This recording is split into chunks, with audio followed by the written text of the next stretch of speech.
안녕하세요. 저는 80을 앞둔 할머니입니다. 이 나이에 주책인 걸 알면서도 제가 최근 아주 황당한 일을 당해서 사연까지 보내게 됐습니다. 주변 사람들한테 이런 소리 했다가는 괜히 제 얼굴에 침 뱉는 것 같아 참아보려고도 했는데 자려고 누울 때마다 속이 답답하고 억울한 게 자꾸만 천불이 날 것 같아 도저히 안 되겠더라고요. 저에게는 아들이 셋이나 있습니다. 저는 일찍 남편이 먼저 세상을 떠나는 바람에 혼자 악착같이 아들 셋을 키웠어요.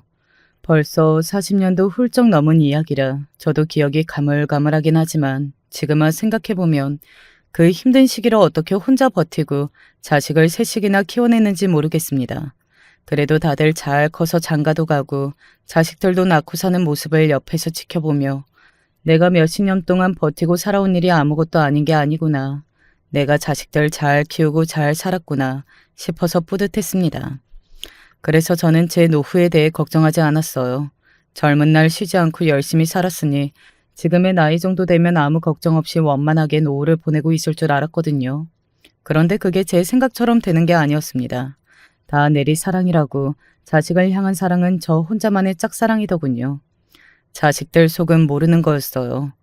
저에게는 아들만 셋 있습니다. 2년 터울로 셋을 낳아 막내가 돌 지나자마자 남편이 죽었어요.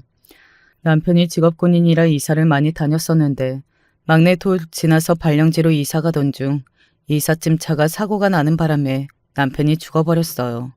저와 아이들은 이사를 도와주러 온 친정아버지 차를 타고 가서 남편이 사고가 난 줄도 모르고 저희끼리만 발령지에 도착했다가 나중에 소식을 듣고 저는 그 자리에서 놀라 그냥 쓰러져 버렸죠. 그때만 생각하면 지금도 다리가 후들후들 떨려요. 쓰러졌다가 눈을 떴는데 병원에 저 혼자 덩그러니 누워 있었거든요. 남편이 죽었다는 게 믿기지 않았어요. 남편은 좋은 사람이었습니다. 그 시대 사람 같지 않게 자상하고 다정한 사람이었어요. 항상 본인 직업 때문에 어린 애들 데리고 이사 다니는 걸 그렇게 미안해했었는데 하필이면 이사를 가다가 그런 사고를 당했으니 더 마음이 좋지 않았죠. 그날 병원에서 저는 혼자 수액을 맞으면서 마음을 다잡고 또 다잡았습니다. 애써 제 볼을 꼬집으며 정신 차려야 한다고 되새겼어요. 저는 제 곁에 남편이 없다는 사실에 쉬지 않고 눈물이 흘렀지만 그렇다고 이렇게 바보처럼 누워만 있을 수는 없었습니다. 저에게는 아들이 셋이나 있었으니까요. 군 복무 중 사망한 게 아니라 남편에게 나오는 지원금은 일절 없었지만 남편이 새로운 발령지로 이사가던 중 사고를 당한 것에 대해 안쓰럽게 여긴 남편 부대에서 제가 지낼 곳을 구할 때까지 발령지에 임시로 거주하게 해주었고 군부대 안에 가게에서도 일하게 해주셨습니다. 그래도 한순간에 애가 셋이나 딸린 과부가 된 저를 안쓰럽게 여겨주시는 분들이 많았던 덕에 제가 힘을 얻어서 그 힘든 상황에서도 견디며 살 수 있었던 것 같아요. 그리고 친정에서도 많이 도와주셨어요. 당시에 아버지와 어머니 두 분 다 농사일 하시느라 바쁘셨는데도 저와 아이들을 위해서 생활비도 도와주시고 육아도 물심양변으로 해주셨어요. 덕분에 제가 한시름 놓고 일할 수 있었죠. 애들 어릴 때는 정신없이 먹고 살 걱정만 하고 사느라 애들이 크고 시간 가는 줄도 모르고 살았어요. 그래도 저희 아들들은 어른이 될 때까지 그 흔한 쌈박질 한번 안 하고 순하게만 자라줬습니다. 아들들이 셋 다 착해서 형제끼리 싸우지도 않고 잘 지냈어요. 서로 밥 차려주는 건 물론이고 집안일에 공부까지 제가 말하지 않아도 서로서로 다 챙겨줘서 제가 손을 덜었죠. 지난 세월 애 셋 데리고 갑으로 사는 동안 힘든 일이 없었던 건 아니었지만 그래도 내 가족 서로 의지하며 씩씩하게 살았어요. 그렇게 아무 문제 없을 것만 같았던 우리 가족도 언제부턴가 흔들리기 시작하더군요. 바로 아들들이 하나둘 결혼하고 자기 가정을 꾸리기 시작하면서부터 이상하게 집안이 시끄러워지는 일이 잦아졌어요. 그럴 만한 게 아들만 있던 집안에 며느리들이 셋이나 들어오니 하루도 바람잘 날 없더라고요. 특히나 둘째 며느리가 들어오고 나서 유난히 더 집안에 일이 많았습니다. 한 번은 그런 적이 있었어요. 명절이었는데 큰 며느리랑 막내 며느리가 오랜만에 만난 둘째 며느리에게 괜한 시비를 걸더라고요. 동서, 오랜만이네. 이러다가 얼굴 까먹겠어. 근데 아무리 일이 바빠도 그렇지. 어떻게 제3의 명절이며 딱딱 맞춰서 출근해? 에이, 형님도 다 아시면서 작은 형님 민망하게 뭘 물어보세요. 뻔하죠. 일부러 명절이랑 제사 때. 그때면 근무 잡으시는 거죠? 여보, 무슨 그런 소리를 해. 형수님이 설마 일부러 그러시겠어? 형수님 바쁜 거 다 알면서 왜 그래? 우리는 뭐 놀아? 나도 이 기회에 명절에 나가서 일이나 할까 봐. 적어도 일하면 돈이라도 벌잖아. 동서가 뭘 안다고 그래? 내가 명절마다 일부러 근무하려고 했으면 매번 그렇게 했지. 같이 일하는 간호사들끼리 번갈아 가면서 그렇게 하는 거야. 나라고 뭐 명절까지 일하고 싶은 줄 알아? 여보까지 왜 그래? 형수님이랑 재수 씨가 그냥 힘들어서 하는 소린데 그냥 아버지 제사 때 못 와서 미안하다고 하면 되잖아. 미안하긴 내가 왜 미안해? 내가 뭐 놀러 다녔어? 하긴 뭐 직장을 다녔어야 할지. 어머, 동서, 지금 나 들으라고 하는 소리야? 내가 직장 안 다니긴 뭘 안 다녀. 나도 결혼 전에 은행 다녔던 사람이거든? 그리고 동서, 일 다닌다고 매번 제사면 명절이며 오고 싶을 때만 골라서 오면서 우리한테 최소한 고마워해야 하는 거 아니야? 형님도 명절이고 제사고 오기 싫으면 오지 마세요. 하기 싫은 거 억지로 하면서 왜 괜히 저한테 화풀이해요? 자식들이라고 참 해도 너무합니다. 제가 버젓이 방에 있는 걸 알면서도 며느리라는 것들이 자기들끼리 제사니 명절이니 구시렁거리면서 싸우더라고요. 도저히 가만히 듣고 있을 수만 없어서 자식들이 있는 거실로 나가 한 소리 했습니다. 너희들 뭐 하는 거야? 명절날 시어머니 앞에서 아주 잘하는 짓이다. 제사고 명절이고 내 집에 오기 싫으면 다들 오지 마. 나도 너희같이 버르장머리 없는 며느리들 필요 없으니까. 어머님, 죄송해요. 명절이고 좋은 날인데 마음 푸세요. 재수씨, 오랜만에 왔는데 즐겁게 보내야지.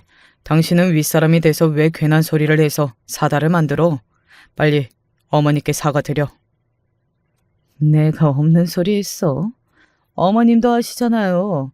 작은 동서, 매번 명절이고 제사 때마다 쏙쏙 빠져나가는 거. 아들 셋 키우면서 집에서 큰 소리라고는 난 적이 없었는데 며느리 셋이 들어오고 나서는 이상하게 자기들끼리 다툼이 잦았어요. 둘째 며느리가 큰 병원 간호사라 워낙 바빠요. 큰 며느리랑 막내는 애들 낳고 평생 주부로만 살아서 일하느라 바쁜 둘째를 이해해주지 않았죠. 결혼 초기부터 며느리 셋이 시댁이라고 집에 올 때마다 둘째가 오네 마네 하는 문제로 자꾸만 싸우니 저도 신경이 쓰여서 며느리들 눈치를 봤어요. 제사고 명절이고 며느리들 오기 전에 항상 먼저 장을 봐서 웬만한 음식들은 다 했어요. 거기다가 저희 아들들은 어려서부터 아버지 없이 자라 바쁜 어머니 밑에서 자라서 여자들만 일하게 하는 애들이 아니에요. 명절이고 제사고 다 같이 도와서 있는데 그렇게 다 같이 노력해도 큰 며느리랑 막내 며느리는 둘째에게 툴툴거렸죠. 물론 둘째 며느리가 제가 봐도 얄밉게 할 때는 있어요. 명절이랑 제사 때 안 오는 건 그렇다 치고 한 번씩 와서도 영 집안일을 도울 줄 몰라요. 5살이나 어린 막내 며느리보다 훨씬 더 할 줄 아는 게 없었죠. 그러다 보니 며느리들이 편먹고 자꾸만 티격태격하는 거예요. 그렇다고 둘째 며느리만 문제가 있는 건 아니에요. 희한하게 아들들이 워낙 성격이 순해서 그런지 셋 다 데려온 여자마다 본인들보다 센 여자를 데리고 오더라고요. 여자는 여자가 보면 알잖아요. 말 몇 마디 해보면 얘가 보통 애인지 아닌지 감이 딱 오는데 아들들이 결혼하겠다고 데려오는 여자마다 제 마음에 쏙 드는 애는 없었어요. 어른이든 남편이든 한마디만 해도 안 지고 또박또박 대드는 게 영 거슬렸습니다. 저도 압니다. 제가 꼰대 시어머니라는 걸요. 아들 가지신 분들은 다 아시겠지만 죄 귀한 아들이 누구를 데리고 온다고 한들 마음에 들겠어요. 죄 귀한 아들보다 나은 며느리감은 어디에도 없죠. 그런데 제 며느리들은 쎄도 좀 많이 쎄요. 셋 중 하나라도 성격이 유순한 애가 없습니다. 첫째 며느리는 큰아들이 군대를 제대하자마자 은행에 취직해 같은 직장에서 만난 여자였어요. 당시에 은행에 다닐 정도면 머리도 똘똘하고 괜찮다 싶어서 바로 허락했는데 막상 식을 올리고 보니 얘가 똘똘한 게 아니라 그냥 좀 허영이 심하더라고요. 큰아들이 제 앞에서는 전혀 말을 안 해서 몰랐는데 한번 아들네 집에 갔다가 깜짝 놀랐어요. 당시에 아들이 방 2개짜리 빌라에 살고 있었는데 방 하나가 웬 박스로 가득 쌓여 있더라고요. 세아가, 너는 결혼한 지가 언젠데 아직도 짐 정리를 안 했어? 어머, 이건 뭐야? 쇼핑백도 그냥 있네. 저는 결혼하고 짐 정리를 안 한 건 줄 알았는데 자세히 보니 짐이 박스뿐만이 아니라 물건이 잔뜩 들어있는 쇼핑백도 그냥 쌓여 있더라고요. 어머니, 이게 정리를 안 한 게 아니라 꺼내지를 못한 거예요. 다 제 짐인데 집이 좁아서 꺼내놓을 수가 있어야 정리를 하죠. 부부 둘이 사는데 방 2개가 뭐가 좁아. 우리 때는 단칸방에서 온 식구가 다 옹기종기 부대끼면서 살았어. 그리고 안방에도 옷장이랑 서랍장에 온통 새하기 네 짐뿐인데 또 무슨 짐이 있다는 거야? 어머, 이게 도대체 다 뭐니? 집안 어디를 봐도 온통 다 며느리 짐만 잔뜩 있던데 언뜻 봐도 10박스는 넘어 보이는 짐에 쇼핑백에 좁아서 다 못 풀어놓은 짐이라는 게 저로서는 이해가 되질 않았어요. 그런 와중에 방 안에 산처럼 쌓여있던 쇼핑백을 열어봤는데 아주 기가 막히더군요. 언제 사다가 쌓아놓은 건지 가격표도 안 뜯은 옷들이 잔뜩 들어있었어요. 19만 원? 아이고, 이건 또 뭐야? 코트 하나에 40만 원. 아휴, 너 이게 다 뭐냐? 아이, 설마 이거 다 네가 산 네 짐이라는 거야? 옷에 붙은 가격표를 보고 저는 놀라서 경악을 금치 못했어요. 지금도 옷 한 벌에 20만 원이고 40만 원이면 비싼 건데 20년도 훨씬 전에 그런 옷을 하나도 아니고 몇십 벌이나 사서 그냥 쇼핑백에 쳐 박아놨으니 사람이 눈이 돌더라고요. 아이고, 새아기 너 이제 보니까 아주 남편 등골 빼먹을 애구나. 어떻게 몇십만 원짜리 하는 옷을 방에 쌓아놓고 있어? 어머님도 참, 이거 다 남편 돈으로 산 거 아니에요. 제가 결혼 전에 사둔 게 훨씬 많다고요. 그 와중에 큰며느리는 결혼 전에 자기가 번 돈으로 산 게 더 많다고 하더군요. 저는 며느리의 행동이 아무래도 이해가 안 돼서 눈에 보이는 박스 중에 가장 큰 놈을 하나 뜯었어요. 그런데 박스 안에 든 것도 다 옷이더라고요. 정말 방 안 가득 박스 안에 큰며느리 물건들로 가득했어요. 이게 다 뭐야? 너 그럼 이 방 안에 있는 게 다 네 옷이라는 거야? 세상에, 이게 다 웬일이야? 옷만 있는 건 아니고 신발도 있고 가방도 있어요. 제가 워낙 쇼핑하는 걸 좋아해서 하나하나 다 열심히 모은 것들이에요. 너무나도 당연하게 말하는 며느리의 태도에 저는 하도 기가 막혀서 말도 나오지 않더라고요. 요즘이야 세상 먹고 살만해져서 옷이고 가방이고 신발이고 계절마다 척척들 산다지만 그 시대에는 옷이고 신발이고 다 귀했어요. 아무리 옷을 좋아하고 돈이 있어도 잘 입지도 않아서 박스에 쳐 박아놓은 옷이며 신발이 10박스가 넘는다는 건 이해해 줄 수가 없었습니다. 심지어 당시에 아들에게 듣기로는 큰며느리네 친정 부모님이 크게 사업을 하다가 망해서 집안 사정이 힘들어졌다고 들었는데 딸이라는 게 철딱서니 없이 무슨 소리를 하는 건가 싶었습니다. 새아기, 네가 아무리 쇼핑을 좋아해도 그렇지 절이 너무 없는 거 아니니?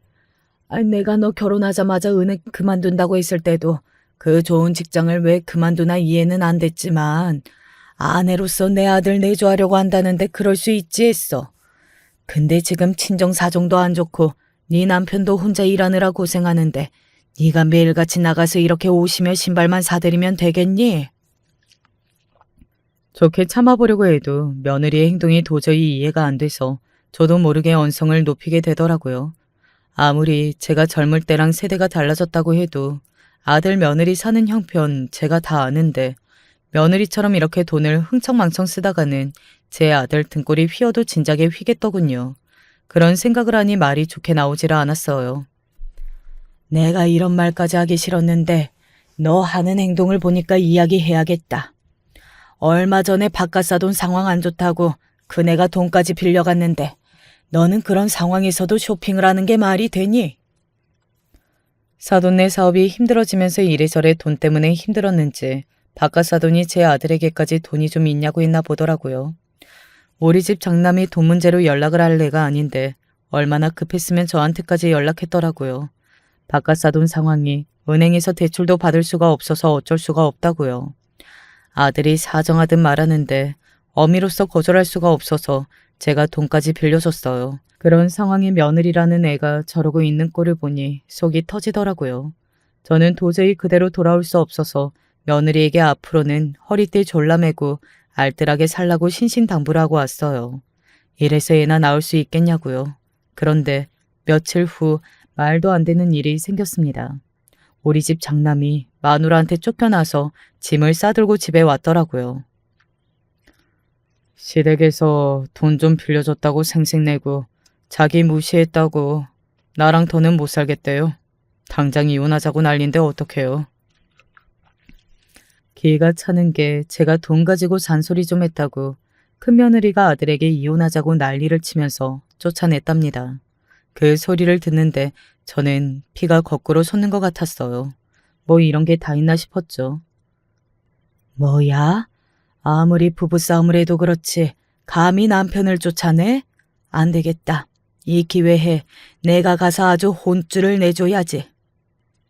명색이 우리 집 장남이고 지가 맏며느리인데 어떻게 이런 짓을 하나 싶어서 저는 당장 쫓아가 큰며느리 머리채라도 잡으려고 했어요. 그런데 흥분한 저를 큰아들이 절대 안 된다고 붙잡더군요. 어머니, 안 돼요. 저 그 사람 없으면 못 살아요. 그리고 그 사람 지금 임신도 했다고요. 뭐야? 임신? 아휴, 이게 애 좀 가졌다고 이때다 싶어서 아주 남편 길들이려고 유세를 부리는구나. 제 며느리지만 보통 내기가 아니에요. 제가 며칠 전에 갔을 때는 일절 말도 없더니만 며칠 사이에 애를 가졌다고 하더라고요. 그걸 빌미로 제 아들을 구워 삶는 것도 모자라 들들 볶아서 내쫓기까지 한 거예요. 저에게 보란듯이 말이죠. 큰며느리가 믿고 당장이라도 이혼시키고 싶은 마음이 굴뚝 같았지만 임신까지 한 며느리랑 제가 실랑이를 벌여봐야 뭐 하겠어요. 어차피 아들은 며느리와 이혼할 생각이 전혀 없는걸요. 그 순간 저는 두 가지 생각이 들었어요. 첫 번째는 아들이 뭐라고 하든 지금 당장 달려가 며느리 버릇을 고쳐주고 싶었고, 두 번째는 며느리가 마음에 안 드는 게 있어도 내 자식 생각해서 찍소리하지 말고 참아야 했습니다. 저는 제 자식을 위하는 게 뭔가 한참을 생각했습니다. 그런데 아무리 생각해도 아들과 며느리가 잘 사는 게 제일 중요한 일이니 제가 참아야 한다는 결론에 이르렀죠. 그때부터였던 것 같아요. 아들과 며느리 일에 신경 쓰지 않은 게 말이죠. 제가 아무리 며느리가 마음에 안 들어도 제 아들이 걱정돼도 이미 장가가서 새로 가정을 만든 엄연한 가정인데 본인들이 알아서 하게 두는 게 맞는다고 여겼죠. 그나마 다행인 건 큰아들이 승진해서 큰 며느리의 씀씀이를 알아서 감당하고 있다는 겁니다. 물론 돈 문제로 간혹 둘이 티격태격하는 것 같았지만 제가 신경 쓸 일이 아니라는 결론에 이르렀습니다. 제가 끼어들어봐야 괜히 아들에게 더 안 좋은 일 같아서요. 둘째 며느리랑 막내 며느리에 비하면 어쩌면 큰 며느리는 애교인지도 모릅니다. 큰 며느리야 돈만 펑펑 쓰는 정도지만 둘째랑 막내는 차원이 달라요. 둘째 며느리는 일하느라 바쁘다는 핑계로 아예 손주를 가질 생각을 안 했어요. 처음엔 그래도 기대를 했습니다. 저러다가 때가 되면 알아서 갖겠거니 했거든요. 그런데 결혼하고 5년이 넘도록 전혀 소식이 없길래 저는 조심스레 둘째 아들에게 물었어요.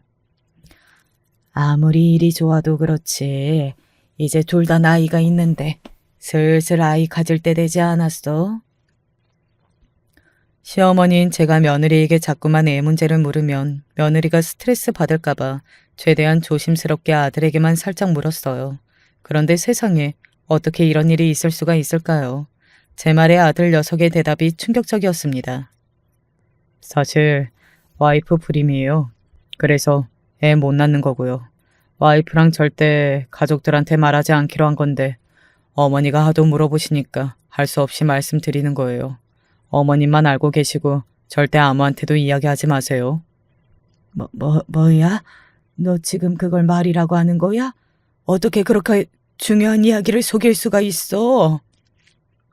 저는 제 두 귀로 듣고도 믿을 수가 없었습니다. 아들 말이 글쎄 둘째 며느리가 불임이라네요.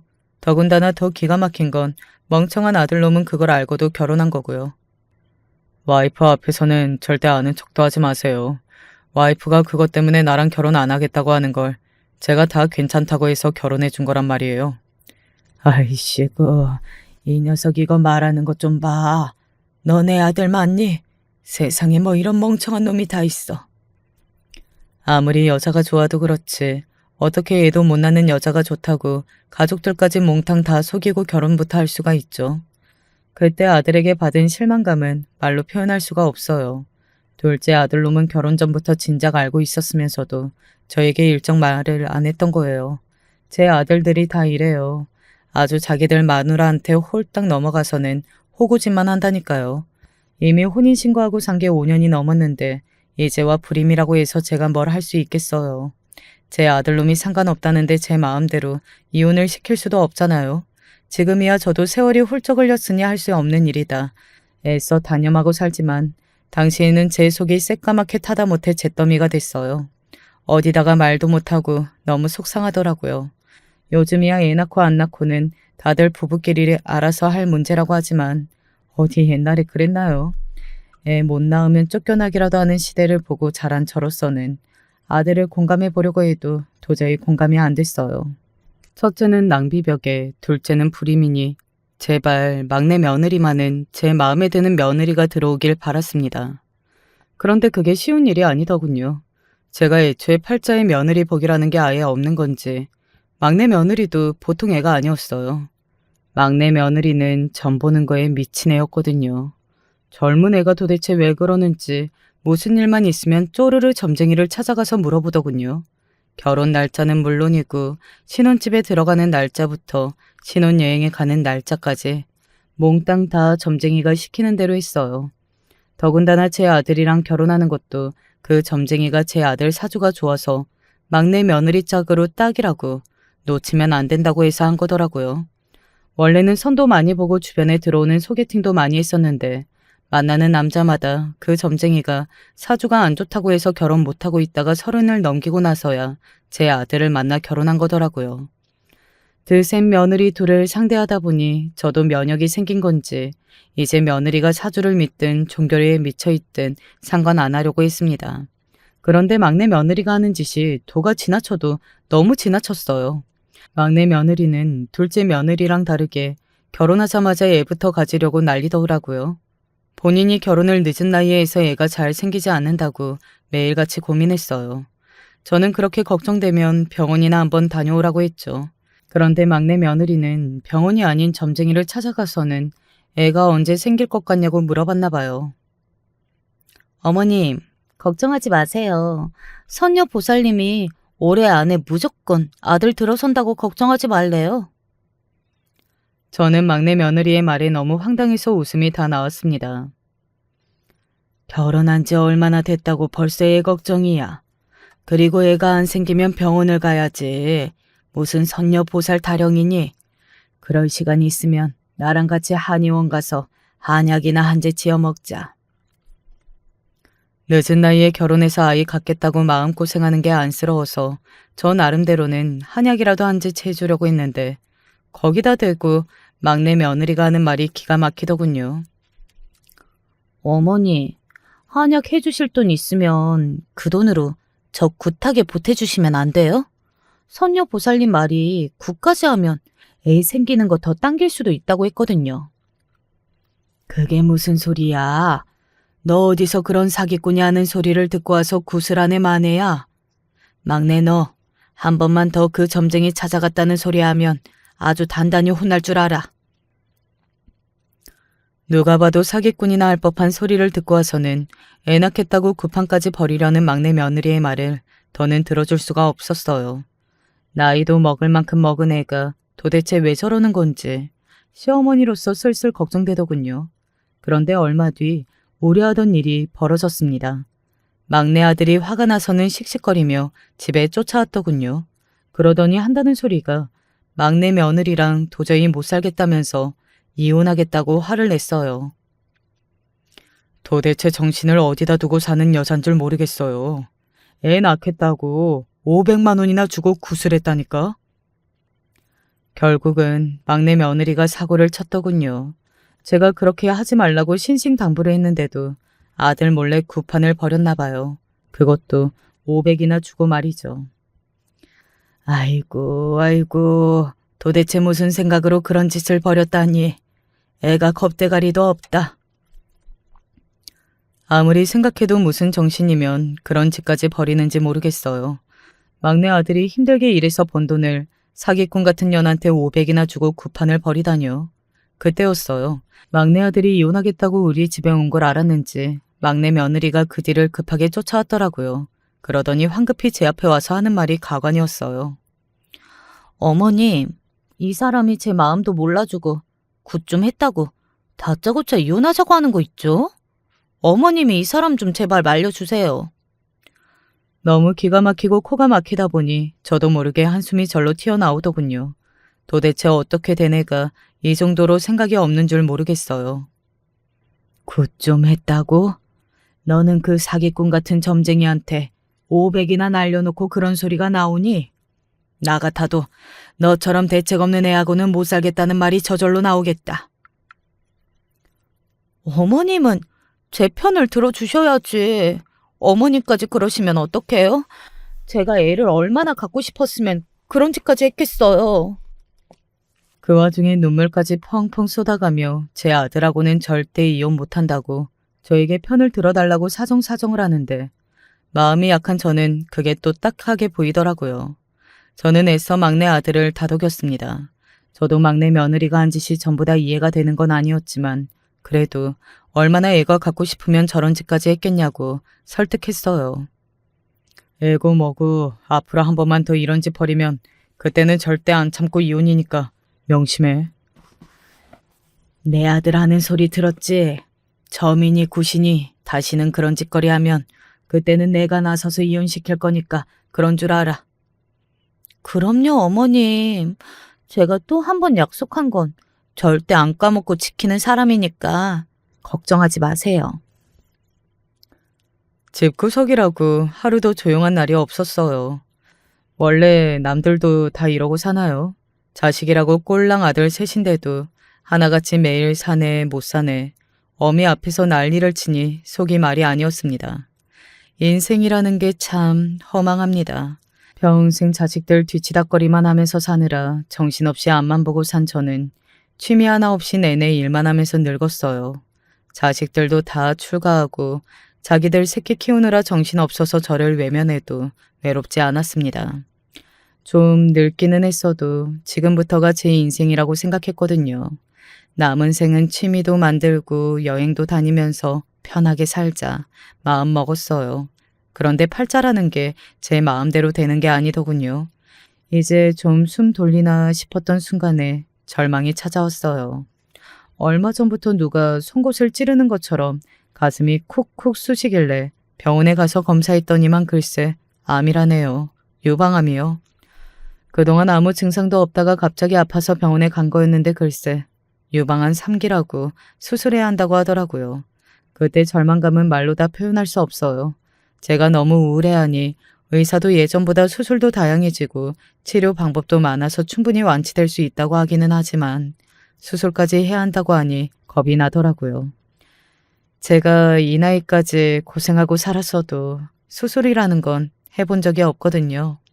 더군다나 제가 지방에 살다 보니 병원에 한번 가려고 하면 쉽지 않았어요. 아무래도 암이다 보니 지역 내에 제일 큰 대학병원으로 왔다 갔다 하느라 수술도 하기 전에 이미 지쳐갔습니다. 자식들은 이미 다들 서울에 터를 잡고 살고 있어서 일일이 병원 가는 거에 신경 써줄 수가 없었어요. 사실 겉으로 내색하지는 않았지만 저도 사람인지라 자식들에게 조금 서운하기는 했어요. 제가 병원에 왔다 갔다 하는 게 힘들다고 할 때마다 아들들은 그러니까 그냥 서울로 이사 오라는 이야기만 했습니다. 누가 모르나요? 서울에 좋은 집도 많고 좋은 병원도 많은걸요. 하지만 평생 이 동네에서만 살아온 제가 다 늙어서 갑자기 터전을 바꾼다는 게 쉬운 일은 아니었습니다. 그래도 저는 애써 씩씩하게 열심히 치료받고 수술도 받았어요.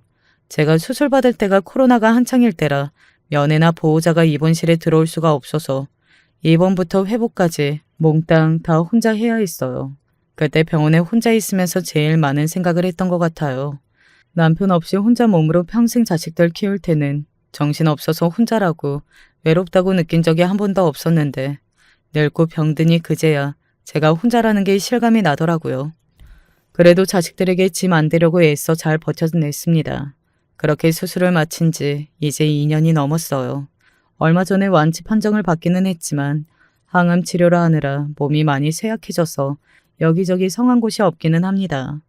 그래도 평생 누구 도움 없이 혼자 힘으로 버텨온 깡따구가 있어서 그런지 이제는 일상생활하는데도 지장 없이 살고 있습니다. 그러던 어느 날이었습니다. 웬일로 며느리 셋이 쪼르르 저를 찾아왔어요. 저는 그래도 시어머니인 제가 아프고 나니 며느리들도 철이 좀 드는 건가 싶어 기분이 좋았습니다. 그런데 역시나 사람이 변하는 게 아니더군요. 며느리들이 웬일로 셋이 사이좋게 찾아온 이유가 있었어요. 글쎄 저더러 요양원에 들어가랍니다. 저희가 많이 알아봤는데요. 어머님, 여기는 이름만 요양원이지 거의 실버타운이나 다름없대요. 다 어머님처럼 거동도 되고 정신도 멀쩡하신데 배우자가 없어서 적적하신 분들이 계신 곳이라 외롭지 않고 좋으실 거예요. 아무리 그래도 내가 아직 나이도 젊고 누구 도움을 받아야 하는 것도 아닌데 요양원은 너무 이르지 않니? 며느리들의 말이 아무래도 너무 갑작스러워서 저도 당황스러웠어요. 제가 얼마 전까지 투병 생활하느라 고생하기는 했지만 그렇다고 벌써 요양원까지 갈 나이가 됐나 싶더라고요. 어머님, 제가 간호사라서 잘 알잖아요. 여기 정말 좋기로 유명하고 괜찮은 곳이라 원래 들어가기도 되게 힘든 곳이에요. 요즘은 세상이 달라져서 요양원이라고 무조건 안 좋게만 생각하면 안 된다니까요. 형님 말이 맞아요. 어머님도 매일 저희 안 온다고 심심하다고 하시잖아요. 요양원 들어가시면 저희가 자주 찾아뵐게요. 여기 요양원은 경기도라 저희 사는 데랑도 가까워서 오히려 지금보다 훨씬 더 가까워지는 거예요. 말이 아다르고 어다르다고 며느리들이 저렇게까지 말을 하니 다 맞는 말 같았습니다. 사실 제가 자식들까지 내보내고 오롯이 혼자 살아온 세월이 20년이 훌쩍 넘었어요. 사실 아들들이 결혼하기 전에 같이 살았다고 해도 각자 사느라 바쁘기도 했고 남편도 일찍 죽었으니 거의 혼자 살다시피 했다고 해도 과언이 아니었죠. 젊어서부터 워낙 혼자 사는 게 익숙해서 저는 나이가 들어도 안 그럴 줄 알았는데 80이 되니 이상하게 외롭더군요. 죽음의 문턱까지 다녀와서 그런지 더 그런 것 같아요. 제가 최근에 아들들 볼 때마다 좀 죽는 소리를 했어요. 혼자 있는 게 외롭고 힘들다고요.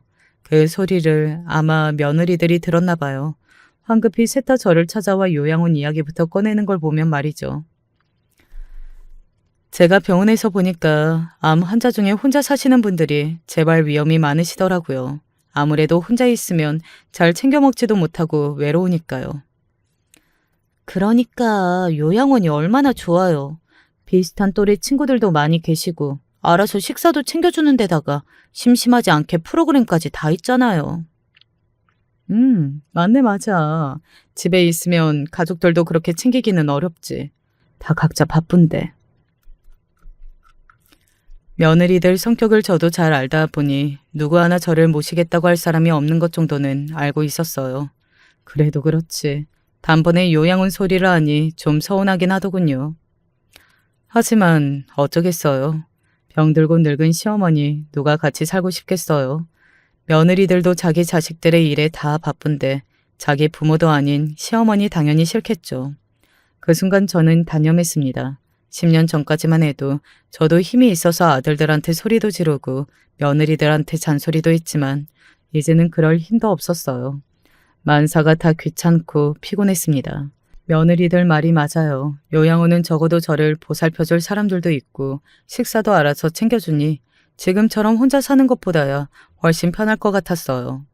저는 며느리들 말대로 요양원에 가기로 했습니다. 물론 아들들은 반대했어요.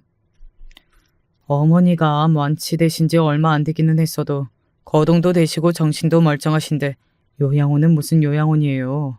그냥 저희랑 가까운 서울로 이사 오세요.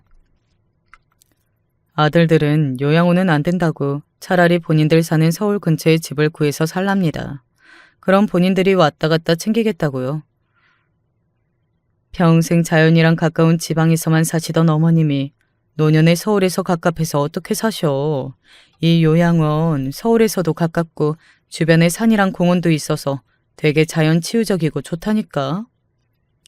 그래요, 아주버님. 제가 다 알아봤는데 여기는 중증 환자들 말고 어머님처럼 요양 개념으로 오시는 분들이 많아서 적적하지 않고 좋으실 거예요.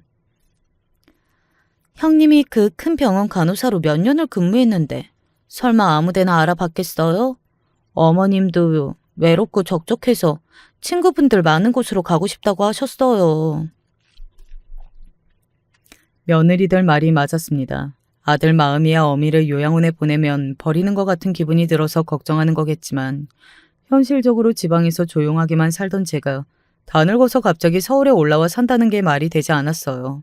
지금이야 아들들이 자주 들여다보겠다고 하지만 자기들도 바쁜데 어떻게 그렇게 하겠어요. 오히려 아무도 없는 타지에 혼자 덩그러니 떨어져 더 외롭기만 할 뿐이죠. 그래, 지금까지 혼자 살았는데 이제 와서 자식들한테 신세 진다는 건 말도 안 돼. 며느리들 말이 실버타운만큼 좋은 데라고 하니까 나도 친구들 사귀고 적적하지 않아 좋을 것 같아. 그냥 요양원 들어갈래. 엄마도 혼자 살면서 이것저것 챙기기 힘들어. 투병 생활하면서 혼자 마음이 많이 약해졌던 시기라 며느리들 말대로 공기 좋은 곳에서 편하게 좀 쉬고 싶었어요. 혼자 집에 있으면 이것저것 챙기기도 힘들고 귀찮아서 건강관리에 아무래도 소홀할 것 같았거든요. 그래도 요양원에 들어가면 제가 가만히 있어도 챙겨줄 사람이 있으니 더 좋을 것 같았습니다. 그래서 아들들에게 안심하라며 저는 좋다고 애들로 설명했어요. 혹시나 어미를 요양원에 보냈다고 제 아들들이 자책이라도 할까 봐서요. 저도 몇 년 전까지만 해도 제가 제 발로 요양원 같은 곳에 가게 될 줄은 꿈에도 몰랐습니다. 그런데 한번 크게 아프고 나니 부모 마음이라는 게 자식에게 더는 민폐 끼치고 신경 쓰이게 하면 안 되겠다라는 생각이 들더군요. 제가 좀 싫어도 자식들 마음 편하게 해주는 게 자식들 위하는 거다라는 생각이 들었어요.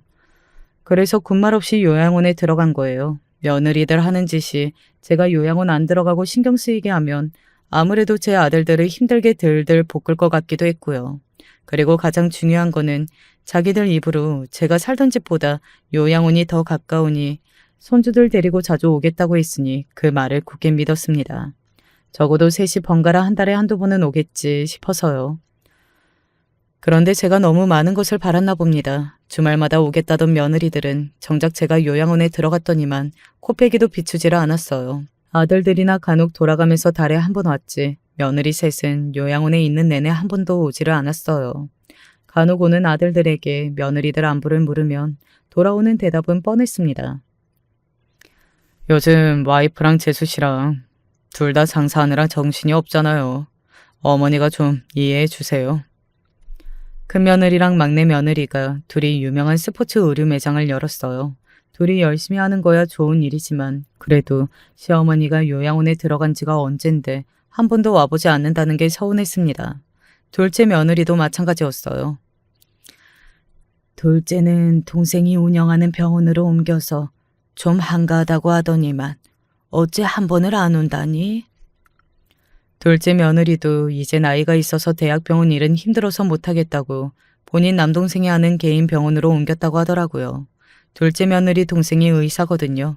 어릴 때부터 그 동생이 공부를 잘해서 온 식구가 그 동생 하나만 바라본다고 하더니만 최근 개인 병원을 내서 둘째 며느리도 이제 좀 고생 덜하고 편해졌나 보더라고요. 대학병원에 있을 때보다는 한가해지기는 했는데 그래도 전환 병원이라 더 신경 쓰이는지 정신이 없나 봐요. 다음에 꼭 같이 올게요. 호구 같은 아들들에게 제가 뭘 바라겠어요. 며느리들 안부만 물으면 바짝 얼어서는 다음에 꼭 같이 오겠다고 하고는 전혀 소식이 없는걸요. 그래도 요양원에 잘 챙겨주시는지 어머니 얼굴이 훨씬 좋네요. 또래분들도 많아서 좋으시죠? 좋기는 뭐가 좋아. 내가 먹고 싶은 것도 못 먹게 하고 매일 약만 먹으라고 해서 약 먹고 잠만 자는데. 아들놈들은 아무 눈치가 없었습니다. 요양원이 아무리 좋아도 요양원이에요. 매일 이거 하지 말아라, 먹으면 안 된다. 잔소리만 듣고 약만 먹고 자는 게 일이라 매일 우울하고 외롭기만 한데 저더러 요양원이 좋냐고 물어보더라고요. 그 와중에 제가 투병할 때보다 살이 좀 붙었다고 심지어 제가 편한 줄 알더라고요. 저도 웬만하면 요양원에 있으려고 했어요. 제가 요양원에 있으니까 아들들도 마음이 편해 보였거든요. 아무래도 병원이고 식사고 신경 쓰지 않아도 되니 은근 좋아하는 것 같아서요. 그런데 1년 가까이 있다 보니 이게 사람이 할 짓이 아니더군요. 몇 개월은 밥도 잘 나오고 사람들도 있어서 적적하지 않고 좋았는데 이게 시간이 흐르면 흐를수록 정신적으로 나약해지고 울적해지는 게 힘들었어요. 저는 결국 병원에서 우울증 증상이 있다는 진단을 받았습니다. 요양원이라는 곳이 몸이 아픈 사람들이 많잖아요. 저도 얼마 전까지 유방암 수술을 받고 치료를 받으면서 언제 죽을지 모른다는 공포감에 사로잡혀 있었기에 죽음을 앞둔 사람들이 어떤 마음으로 살아가는지 잘 알아요. 요양원에 있는 동안 매일 아프고 힘든 사람들 틈에서 서서히 죽어가는 모습을 지켜보다 보니 저도 모르게 자꾸만 악몽에 시달리고 마음이 동요하더라고요. 우울증 진단을 받고 난 뒤 의사는 약물 치료와 상담 치료를 권유했지만 제 나이에 그런 게 다 무슨 소용이 있나 싶었어요. 제 병은 제가 제일 잘 알아요. 저는 지금 외로워서 마음에 병이 생긴 거예요. 평생 자식들만을 위해 온갖 희생하면서 앞만 보고 살아왔는데 결국은 네모난 병실에 병든 사람들과 하루하루 버티며 살아간다는 기분에 휩싸이는 게 너무 싫었어요. 저는 결국 요양원을 퇴소했습니다. 사실 요양원에서 나가고 싶다는 생각을 한 건 더 오래됐지만 아들들에게 이야기하기까지 시간이 좀 걸렸어요. 제 발로 요양원에 들어갈 때는 언제고 갑자기 나오겠다고 하면 제 거치 문제에 대해 아들들이랑 며느리들이 또 한바탕 함께 눈에 뻔해서요. 하지만 저도 더는 자식들 눈치만 보고 있을 수만은 없었습니다. 저는 절대 자식들에게 짐이 되겠다고 요양원을 나온 게 아니에요. 남은 살 만큼은 제 인생을 살기 위해 요양원을 나와야만 했습니다. 예상대로 제가 요양원을 나오겠다는 말을 했더니 아들들은 걱정부터 앞섰어요. 그럴 만한 게 제가 요양원에 들어올 때 살던 집을 다 정리하고 들어왔어요. 그러다 보니 지금 당장 요양원에서 나오면 제가 지낼 곳이 없었죠. 하지만 저는 걱정하지 않았습니다. 제가 다 알아서 할 거니까요. 요양원에 있는 1년 동안 며느리라는 것들은 한 번을 안 왔어요. 마치 제가 요양원에 들어가면 인연을 끊기로 작정이라도 한 것들처럼 일절 연락도 한 번 안 했습니다. 그런 개념 없는 것들하고 사는 건 저도 싫어요. 제가 굳이 왜 그런 것들 신세를 지고 삽니까? 저도 혼자 다 알아서 할 수 있는데 말이죠. 지금 와서 너희한테 나 데리고 살라고 안 하니까 내 걱정은 하지 말아라. 난 알아서 살 거니까 너희들 앞날이나 걱정해. 아들들은 제 눈치를 보느라 어쩔 줄 몰라 했지만 저는 신경 쓰지 않았어요. 이제 더는 자식들 눈치 안 보고 저는 저대로 살기로 했으니까요. 그리고 얼마 뒤 저는 계획한 대로 실버타운에 들어갔습니다. 그러자 며느리들이 난리가 났어요. 어머니, 그 실버타운 보증금이 10억이 넘는다고 그러던데 도대체 그 돈이 어디 있어서 들어간 거예요? 무슨 로또라도 되셨어요? 제가 요양원에서 나왔다는 소리를 듣고도 연락도 없던 며느리들이 제가 실버타운에 들어갔다고 하자 아주 난리가 나서 제가 지내고 있던 호텔까지 며느리들이랑 아들들이 다 찾아왔더군요. 그럴만했죠. 제가 경기도에서 제일 비싸기로 유명한 실버타운에 들어갔으니까요. 참, 내가 10억이 있든 20억이 있든 너희가 무슨 상관이야. 내가 돈이 없어서 지금 요양원에 있었던 건 줄 알아? 너희가 하도 자주 오고 나한테 잘하겠다고 해서 자식들 마음 편하게 해주겠다고 요양원에 들어간 거야. 그런데 너희들 하는 꼬락서니 보니까 내가 도저히 안 되겠다. 지금 당장 첫째 막내 가게랑 둘째 네 남동생 병원도 내 건물에서 다 나가라고 해. 네? 어머님, 그게 무슨 소리예요? 갑자기 제 동생 병원을 빼라니요? 아주버님, 그 건물 아주버님 아는 사람 건물이라고 하지 않았어요? 그러게 여보, 무슨 말 좀 해봐. 그 건물 당신 아는 사람 건물이라 싸게 들어간 거라고 했잖아. 그게 사실은 어머니가 말하지 말라고 해서 이야기 안 했는데 사실 그 건물 우리 어머니 건물이야. 그래서 자기 매장이랑 재수 씨 동생 병원도 임대료 싸게 들어간 거라고. 어머머, 이게 다 무슨 소리야? 어머님, 어떻게 그런 중요한 이야기를 저희한테 안 하실 수가 있어요? 설마 저희가 어머님 건물 탐내기라도 할까봐 비밀로 하신 거예요? 비밀은 무슨? 둘째 너도 애 못 낳는다는 거 나한테 말 안 하고 시집 왔잖아. 나도 건물 있는 거 말하기 싫어서 안 한 건데 그게 뭐 어쩌라고. 어머머, 둘째 형님, 불임이세요? 평생 딩크족이라고 애 안 낳고 산다고 하더니만. 거짓말하신 거구나. 어머님, 동서가 불임인 거 속이고 들어온 거는 동서 잘못인데 왜 저희까지 다 싸잡아서 그러세요? 저랑 막내는 매장 운영하느라 고생하는데 좀 봐주세요, 어머니. 웃기고들 있네. 새까만 너희 속이 지금도 내 눈에 훤하게 보이는데 잘못이 없어? 너희 셋이 작당하고 나 일부러 요양원에 보낸 거 내가 모를 줄 알아? 그랬습니다. 제가 요양원에 나올 때까지만 해도 이 정도로 며느리들에게 화가 나지는 않았어요. 그런데 이 몹쓸 며느리들이 저를 가지고 놀았더라고요. 사실 제가 그동안 남편이 죽고 떠난 오래된 시골집에서 사느라 며느리들이 보기엔 지질이 공상으로 사는 것처럼 보였겠지만 아니에요. 남편 죽고 군부대 매점에서 일한 경험으로 유통 관련 일에 내내 종사하면서 돈을 좀 벌었어요. 거기다가 친정 부모님께서 돌아가시면서 땅까지 증여해 주셔서 제가 제법 손에 쥔 재산이 있었습니다. 그 당시에 부동산에 투자하라는 게 유행일 때라 저도 멋모르고 서울 강남이랑 경기도 과천에 투자한 건물이랑 땅이 있었는데 그게 대박이 나서 돈을 좀 벌었어요. 아들들도 자기 밥벌이하고 사니 크게 돈 들어갈 데가 없어서 제 재산은 차곡차곡 부풀려 갔죠. 덕분에 30억, 40억 넘는 건물이 2개나 생겼어요. 거기에 임대료가 매달 들어오니 통장에 현금이 나날이 쌓여갔죠. 예전부터 며느리들이 가게를 하고 싶어하고 둘째 며느리도 동생 병원 자리를 알아본다고 말을 듣고 제 건물에서 하면 좋겠다 싶어서 주변 시세의 50%도 안 되는 금액으로 제가 도와줬어요. 며느리들이 평소 욕심이 많은 걸 잘 알기에 저는 아들들에게 제 건물이라는 걸 비밀로 하라고 하고 임대해줬습니다. 그런데 요양원에서 나와서 제 건물에 잠깐 갔다가 이상한 소리를 들었어요. 제 건물에서 식당을 하는 사장이 저에게 이런 이야기하기 민망하지만 저를 생각해서라도 해야겠다고 하더라고요. 며느님들이 우리 식당에 자주 오는 단골인데 모이기만 했다 하면 이상한 소리를 해서 들어줄 수가 없더라고요. 며느리야 그 건물이 제 것인 줄 모르지만 건물 사람들은 걔들이 제 며느리인 줄 다 알아요. 아들들도 자주 드나드니까요. 그런데 글쎄 며느리들이 셋이 식당에 모여서 제 이야기를 하는 걸 식당 사장이 들었답니다. 아, 진작에 요양원에 보낸다고 할 걸. 보내놓으니까 마음 편하고 얼마나 좋아. 그러게요.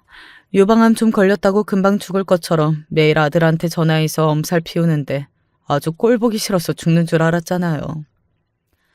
거 봐요. 우리 선녀 보살님 부적 받아서 시어머니 집에 몰래 숨겨놨더니 없던 병도 생기잖아요. 그러게. 막내 동서 아니었으면 어쩔 뻔했어. 거기다가 때마침 작은 동서가 요양원 알아봐서 아주 잘 됐지 뭐야. 그 이야기를 듣는 저는 너무 놀라서 손이 덜덜 떨렸습니다. 이것들이 셋이 작당을 하고 저를 요양원에 보낸 거더라고요. 거기다가 막내 며느리는 저를 병들게 하겠다고 부적까지 썼다는 말에 피가 거꾸로 솟았어요. 물론 그깟 사기꾼이 쓴 부적 때문에 제가 암에 걸린 건 아니겠지만 인간의 탈을 쓰고 어떻게 그런 짓까지 할 수 있는지 소름이 돋더군요. 저는 아들들도 있는 앞에서 제가 식당 사장에게 들은 이야기를 다 했어요. 그리고는 더 할 말이 없으니 며느리들더러 당장 제 건물에 다 나가라고 했죠. 부적? 너 지금 우리 엄마 병나라고 부적을 썼다는 거야? 네가 그러고도 인간이야? 아휴, 소름 끼쳐. 너 같은 거랑은 하루도 못 사니까 지금 당장 이혼해. 어머니, 제가 어머니 병나게 해달라고 한 건 아니고요. 그냥 좀 기만 약하게 해달라고 한 것뿐이에요. 재수 씨 그걸 말이라고 해요? 그리고 당신도 그래. 재수 씨가 졌단 소리를 아는데 말리지도 않고 같이 어울려서 똑같은 짓을 했다는 거야? 그게, 나는, 모르겠다. 어머님, 죄송해요. 제가 잘못했어요. 제발 용서해 주세요. 눈치 빠른 큰며느리는 곧바로 바닥에 무릎을 꿇고 앉더니만 손을 싹싹 빌더군요. 얼씨구 웃기고 있네. 됐다 됐어. 나는 너희가 이혼하든 뭐라든 관심 없으니까 알아서들 해. 어차피 지금까지 생판 남처럼 안 보고 살았는데 나는 달라질 거 없어. 진심이었습니다. 이제 아들이고 며느리고 싹 다 보기 싫었어요. 저는 눈도 깜짝하지 않고 며느리들과 아들들을 다 쫓아냈습니다. 얼마 뒤 저는 예약해둔 실버타운에 들어갔습니다. 들은 대로 너무 좋더라고요. 이렇게 좋은 곳에 진작 들어올 걸. 악마 같은 며느리들 때문에 괜히 요양원에 들어갔다가 우울증까지 걸려서 큰일 날 뻔했지 뭐예요. 거기다가 자식들이 아예 없다고 생각하고 사니 오히려 신경 쓰이는 거 없고 좋더군요. 막내 아들은 막내 며느리랑 이혼 소송 중이고 다른 자식들은 제발 한 번만 용서해달라고 매일같이 찾아옵니다. 아들들이야 자기들이 그동안 저에게 무관심했다는 거에 죄송해서 그러는 거고 며느리들은 제가 재산 넘친다는 사실을 알았으니 이제라도 어떻게든 제 마음을 돌리고 싶은 거겠죠. 저는 들은 척도 하지 않고 있습니다. 제가 아쉬울 게 하나도 없으니까요. 저는 제 돈 제가 다 쓰고 죽을 거예요. 여러분들의 생각은 어떠세요? 제가 잘하는 거 맞죠? 제가 잘하는 거라고 죽을 때까지 제 돈 다 쓰고 죽으라고 응원의 댓글 남겨주세요. 끝까지 제 이야기 들어주셔서 감사합니다. 여러분의 가정에는 언제나 기분 좋은 일만 가득하시길 바랄게요. 안녕하세요. 사람마다 굴곡은 다 있는 법인데 저는 비교적 잘 극복하며 살았던 것 같습니다. 그런데 살면 살수록 고된 인생 안에는 늘 깜짝스런 상황이 숨어 있더군요. 그렇게 어느덧 60대가 되어버린 저의 이야기를 들어주실 수 있을까요? 저희 집은 70년대 여러모로 어려운 시기에 시골로 내려오게 되었고 아버지가 많이 몸이 편찮으신 관계로 저희 남매들은 다들 가난하게 살았어요. 그 와중에도 5명이 되는 남매를 낳고 돌아가신 어머니로 인해 큰언니와 오빠들, 위에 언니까지 다들 바쁘고 여유. 하지만 당시에는 그렇게들 사는 집들이 저희만 있는 것도 아니었고 아주 드물게 여유 있는 집들이 있었어요. 그중 한 사례가 바로 이 이야기의 주인공이기도 한 제 친구 지숙이는 상냥하고 얼굴도 예쁘고 키도 크고 날씬하고 그 당시에 누가 봐도 길에서 눈에 띌 만큼 아주 미인인 친구였어요. 당시 저희 집은 저를 중학교까지 보내줄 형편이 안 되었지만 저는 무척 다니고 싶었는데요. 결국 큰오빠와 언니들이 그럼 어찌됐던 중학교까지만이라도 졸업하라며 다니게 해주었어요. 여러모로 녹록지 않았던 학교 생활에 짝꿍이 된 지숙이는 저에게 참으로 많은 의미를 선사해 주었어요. 당시 저희 집은 그야말로 전쟁터를 방불케 하는 아침 식사를 했어요. 아파서 누워 계신 아버지 몫으로 죽이랑 김치 조금을 떠드리고 나머지 저희 5남매는 큰언니와 큰오빠부터 해서 막내인 저까지 갈수록 줄어드는 양의 밥 공기를 받게 되었어요. 저는 당시에 늘 배가 고팠던 것 같아요. 기싸움에 밀려 늘 간장동지만한 밥만 조금 먹고 물로 배를 채우면서 학교에 왔었으니까요. 그때 다녔던 학교는 묘하게 형편 차이가 큰 애들이 많아서 비교가 되었던 것 같아요. 그래서 저는 더더욱 가난에 대한 답답함, 분노 등이 조금씩 일어났던 것 같습니다. 그러던 와중에 제 짝꿍이 되었던 지숙이는 그 시기에 애들치고 얼굴빛도 무척 좋았고 맛있는 걸 많이 먹는지 체격도 나쁘지 않고 치아도 깨끗하고 참 인상이 좋았어요. 누구나 이 친구와 친하게 지내고 싶어 했고 저도 내심 비슷한 마음을 갖고 있었지만 자신이 없었어요. 그러던 어느 날 제 팍팍한 일상이 완전히 바뀌는 일이 일어났어요. 윤미야, 니는 우리 반에서 누가 제일 좋노? 짝꿍이 된 지 며칠 안 되었을 때 지숙이가 저한테 먼저 말을 건 것이었어요. 게다가 이런 질문이라서 깜짝 놀랐습니다. 그래서 아무 말을 못하고 멍하니 보고 있는데 지숙이가 아주 뜻밖의 대답을 하더군요. 내는 네가 좋다. 네랑 원래부터 짝꿍이 되고 싶었다. 어? 나를? 이 말을 하고 난 뒤부터 지숙이는 매번 제 손을 잡아 끌고 운동장에 가서 놀자고도 하고 함께 교정을 걷고 선생님 심부름을 다니는 등 어느새 단짝처럼 다니게 되었어요. 저렇게 예쁜 아이가 내가 뭐가 마음에 들어서 친해지고 싶어 했을까 싶어 신기하기도 했습니다. 가끔씩 의구심이 들었던 차에 이런 부분을 완전히 깨트려주는 일이 생겼는데요. 당시 저희 담임 선생님은 아이들을 편애하기로 유명했고 저도 그런 흐름을 종종 느끼고 있던 터라 빨리 한 학년이 끝나길 바랐어요. 그러던 어느 날 집이 가난하고 행색이 초라한 아이들만 호명해서 일으켜 세우는 것이었어요. 그 중에 저도 있었어요. 괜히 심장이 두근거리기 시작했습니다. 이것들은 수업료도 제대로 내지 않고 매번 내 속을 썩인단 말이야. 너희들은 이것들처럼 살지 않기 위해서는 공부를 열심히 해야 해. 알겠니? 아휴, 가난한 애들이 대체 왜 학교까지 나오는 건지 이해를 못하겠다. 수업료 못 낸 아이들한테 하는 담임 선생님의 한마디 한마디 얼마나 가슴을 들이파는지 듣고 있기도 괴로웠고 또래 친구들 앞에서 정말 죽고 싶을 만큼 수치스럽.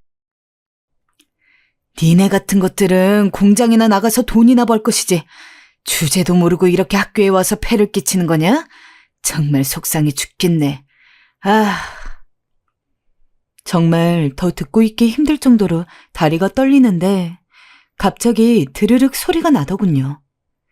찔끔찔끔 눈물을 흘리느라 무슨 상황인지 몰랐는데 옆눈으로 흘끔 보니 지숙이 자리에서 일어난 것이었어요.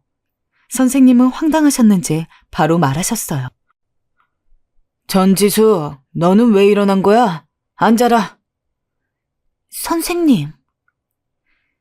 그 뒤를 이은 지숙의 말에 저는 결국 참던 눈물이 속으로 터졌습니다. 이런 분위기 너무 불편합니다. 애들도 다 울고 이게 뭡니까? 빨리 수업하셔요. 당시 감히 이런 말을 선생님 앞에 늘어놓을 수 있는 애들은 아니 같은 학년 선생님도 없었을 거예요. 알기론 지숙이의 집이 엄청 부자이고 학교에 기부도 많이 한다고 들었습니다. 그래서 그랬는지 늘 선생님은 지숙이를 예뻐했고 조심스러워하는 게 보였어요.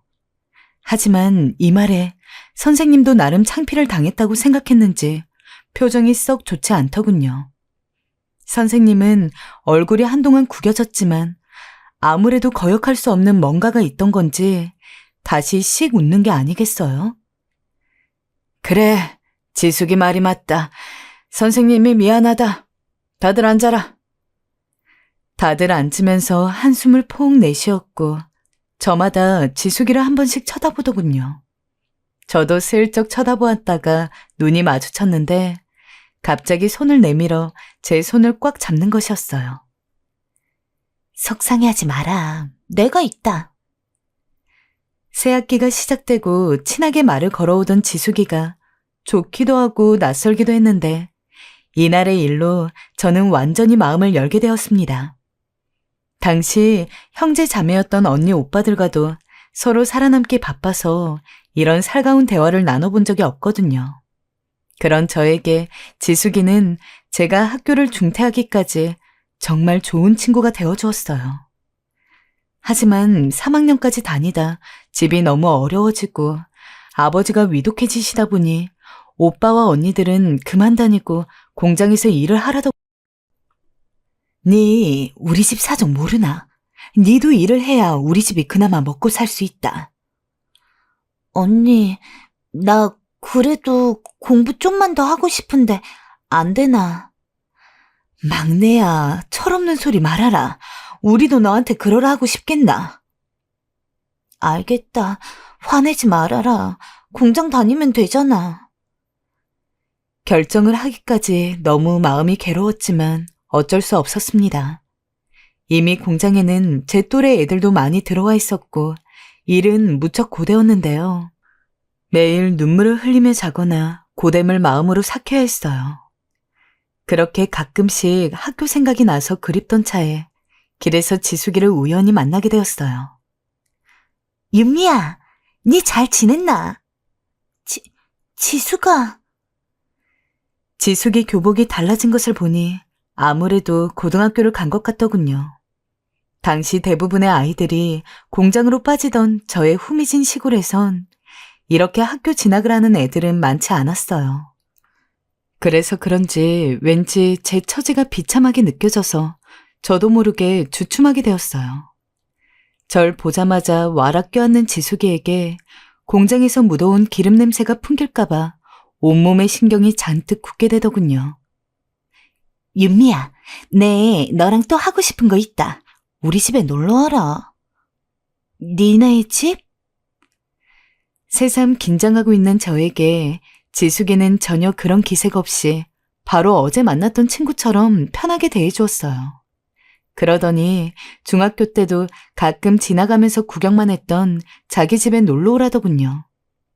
그래, 우리 집. 내 항상 놀러 오라 했잖아. 와라, 맛있는 거 해줄게.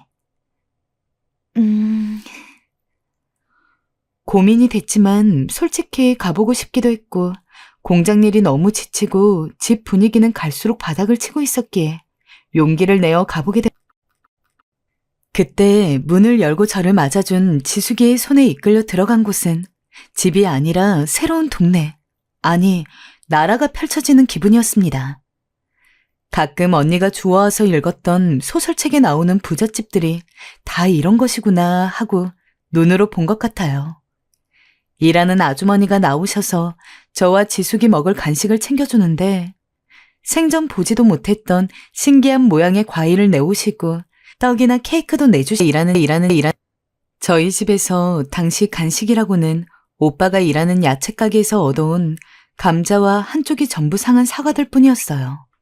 그마저도 오남매가 허겁지겁 커다란 들솥에 삶아서 와구와구 먹었고 사과도 씻어서 껍질째 와삭 베어 먹던 때였어요.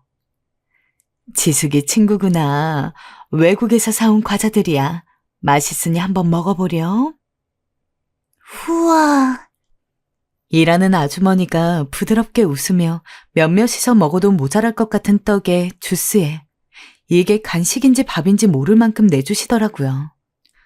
정말 가파르고 메말랐던 한창 사춘기 시절에 그나마 지숙이네 집에 가서 숨을 트이고 오는 시간들은 매우 꿀만 같았어요. 그리고 반대로 가끔 주말마다 우리 집에 오기도 했는데 가족들은 이렇게 예쁘고 세련된 친구가 있었냐며 저마다 놀라더군요. 언니들도 간식을 챙겨오는 지숙이에게 미안했던지 자리를 조금이나마 내주고 같이 수다를 떨어주기도 했어요. 그리고 묘하게 그때마다 지숙이는 행복한 얼굴을 하고 있었어요. 내는 니네 집에 올 때가 제일 신난다. 물론 니랑 노는 게 제일 좋고. 우리 집?